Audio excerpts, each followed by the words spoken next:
네, 폴리뉴스 폴리피플 2023년 1월 첫 전국 자담회를 시작하도록 하겠습니다. 황장수 소장님이 무사히 캐치해가지고 오늘 나와서 정말 반갑습니다. 앞으로 시험 일하셔야 될 것 같습니다.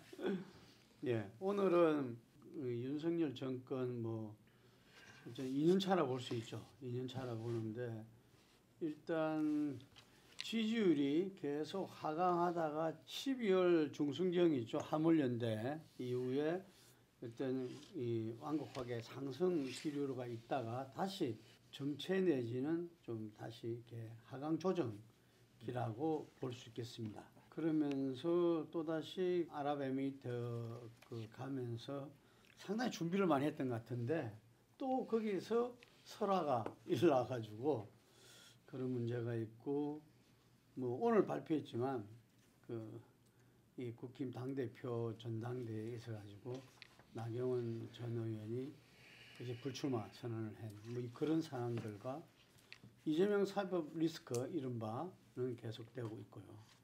그 점들을 한번 짚어보겠습니다. 먼저 윤석열 정권의 국정 지지율 현재 어떻습니까? 참 오래간만에 반등을 했는데 그 지지율의 반등세가 이어지지를 못하고 답보 상태로 이어지고 있다. 많이 아쉬운 부분입니다.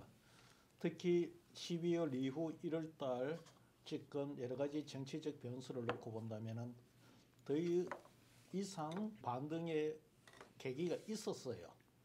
그럼에도 불구하고 반등을 못했다는 게 아쉽다.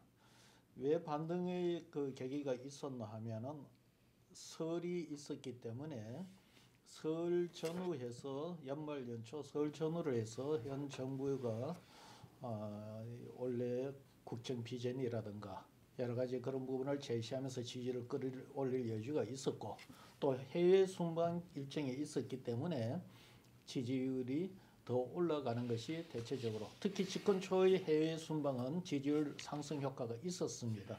그럼에도 불구하고 지지율이 답보 상태를 보인다는 것은 많이 아쉬운 모습입니다.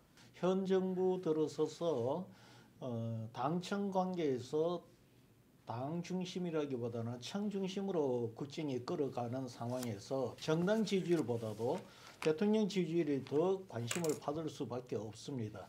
그래서 대통령의 지지율이 등락에 대해서 집권 초에 다 관심을 가졌지만 윤석열 정부에 들어서서 대통령 지지율의 등락에 대해서 많은 관심을 갖게 되는 것 같는데 향후 윤석열 대통령 국정 그 자체도 문제이지만 윤석열 대통령의 지지율은 이렇게 계속 당청 관계에서 청이 주도하는 관계가 된다면은 다가오는 전당대회에도 대통령 지지율에 영향을 미칠 것이고 당연히 내년에 총선에도 영향을 미칠 것으로 보여집니다. 뭐 국민들 여론조사는 신경 안 쓰고 앞만 보고 간다라고 하는데 그게 무슨 말인지는 이해를 가겠지만 그러나 집권 6개월, 7개월 이렇게 지나면은 어느 정도 앞만 보고 가는 국정 수행에 대한 평가로 지지율이 나오기 때문에 지지율을 신경을 안 쓸 수가 없는 상황이 될 것 같습니다.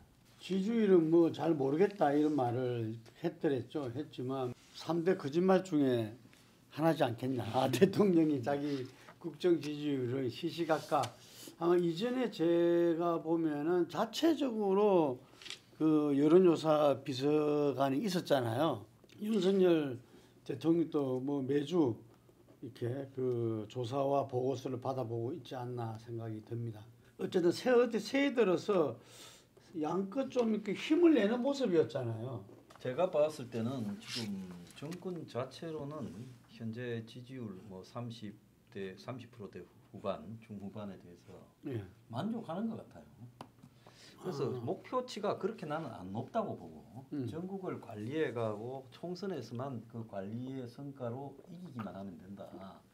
이런 거지. 이 정권이 실제 뭐 이 중도나든지 또 색깔이 조금 다른 보수까지도 포용하고 그래서 과반수에 근접하는 지지율을 가는 것은 목표에 안 두고 있다 이래 보고 있습니다. 그래서 전체 보수의 지지율이 제가 볼 때는 42, 3% 정도 될 거라고 봐요. 그런데 이제 그 중에 강경 보수가 한 뭐 70% 그래서 얼추 지금 35%, 6%, 7% 이 정도면 먹을 거는 다 모았다고 보는 것 같아요. 그 국정 운영에는 전혀 지장 없다. 강경 보수의 지지율. 그래서 이런 부분에서 더 내려가지 않고 유지만 될 수 있으면 국정 운영을 하는데 큰 문제가 없다라고 지금 보는 것 같아요. 왜냐하면 상대적으로 이제 바라보는데 어차피 민주당도 지지율이 높지 않다.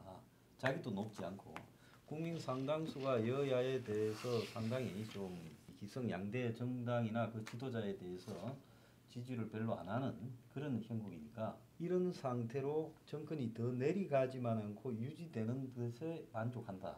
그러면서 이제 총선과 관련해서 자기들 계획이 있을 거다. 그래서 총선 계획을 갖다가 유지시켜 가면 된다. 이렇게 설정해 놓고 있기 때문에 실제로 밖에 사람들이 지지율이 올라가냐 안 올라가냐에 관심이 있지 자기들 내부로는 더 올리는 것도 좀 어렵고 그래서 계속 그 35% 이상의 지지율을 모아내는 쪽에 어떤 행동들, 뭐 민노총 관련 문제라든지 또 여러 가지 뭐 강하게 대처하는 모습들 이런 것들을 끌고 가고 있다고 봐요. 그렇게 하면 그 밑으로는 안 내려간다. 이 정도에 대해서는 일정하게 확신을 하고 있다 이렇게 보는 것 같습니다. 네, 차 교수님 어떻습니까? 이태원 참사의 그 수사 결과도 그렇고 네. 이 상당히 본인들은 국정 운영에 뭐 나름대로 자기 중심을 갖고 나가는 것처럼 보입니다. 예. 네. 그 2002년 대선이 끝났을 때 상당히 정치권 우스갯소리가 하나 있었는데 365일 중에 364일을 이해창 총재가 이기고 있다가 이해창 후보가 이기고 있다가 맞죠. 선거 당일 하루 노무현 후보한테 져서 대권을 빼앗겼다는 이야기가 있거든요. 그만큼 그 이야기는 무슨 이야기냐면 그러니까 선거 직전에 당일에 지지율이 그만큼 중요하다는 거죠. 그 이전에 지지율은 상대적으로 조금 쉽게 가도 된다는 뭐 그런 의미인데 아마 이러한 생각을 지금 아까 우리 황 소장님하고 생각이 저도 좀 비슷한데 지금 윤석열 대통령, 윤석열 정부뿐만 아니라 윤석열 대통령이 이런 생각을 하고 있는 거예요. 지금 현재 지지율은 중요하지 않다. 아마 지금 당장은 본인이 가장 큰 가치를 두고 있는 것은 확실한 국정에 대한 장악력.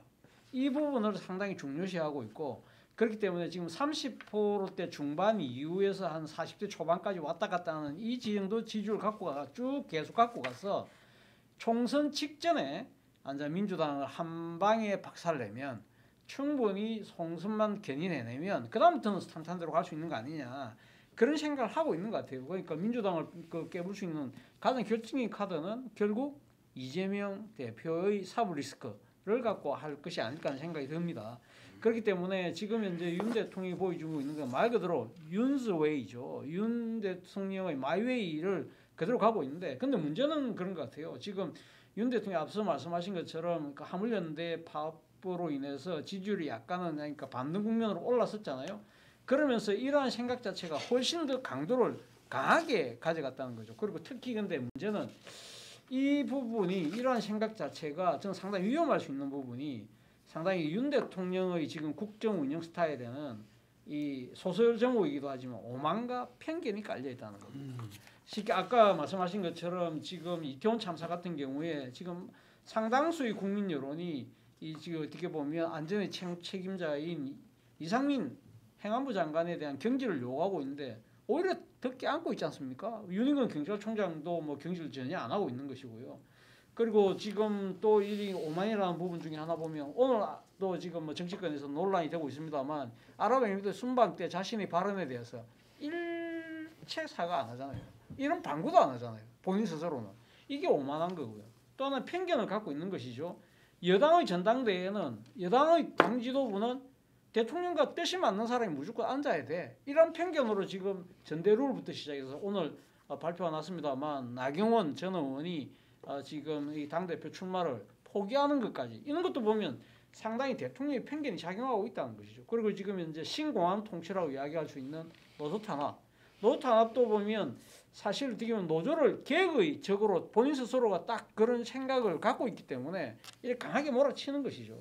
문제는 이런 오만과 편견이 사실은 국민의 눈높이하고는 안 맞는 부분이 분명히 있거든요. 이런 부분들을 만약에 지금 전혀 신경 쓰지 않고 그냥 자기 방식대로만 몰고 간다고 했을 때 과연 올 한 해 윤 대통령이 생각한 대로 이 정국을 끌고 갈 수 있을지는 저는 상당한 의구심을 갖고 있습니다. 87 체제가 들어오면서 대통령 직선제로 이렇게 되어 왔고 그것이 이후에 제왕적 대통령제 이제 상김 시대를 마무리하면서 그것이 점점 커지고 그것이 넘어가나 했더만 여전히 제왕적 대통령제는 그대로였고 그것의 진수를 지금 현재 윤석열 대통령이 보여주고 있지 않나.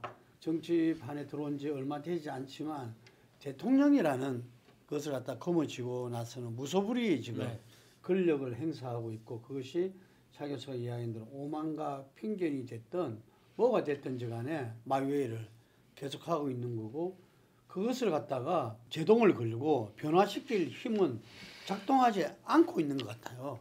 뭐 절대 다수를 점한 의회 권력을 암만 갖고 있어봤자 소용이 없고 그리고 우리나라 언론이 참 세계 어느 언론에 못지않는데 우리나라 언론들도 사실은 지금 꿀먹은 벙어리 아닌가 제가 볼 때는 우리 폴리뉴스의 이 CEO로서 저도 할 말이 없지만 어쨌든 간에 뭐 저희들이 외쳐봤자 그 뭐 파장도 별로 없는 것 같고 상당히 계몽군주로서 본인 이미지를 즐기는 것 같아. 이 연초에 그 작년부터 시작해서 3대 개혁을 내걸고 이 뭡니까 그 노동개혁, 이 교육개혁, 연금개혁 이 3대 개혁을 내걸고 또 정치개혁도 이렇게 이야기하면서 마치 계몽군주는 그 절대 왕정 시대입니다. 절대 왕정 시대. 그래서 이번에 이 정치개혁 이렇게 선거제 개편을 또 본인이 중대선거제 이야기했어요. 근데 정말 이렇게 개헌을 해야 되지 않나.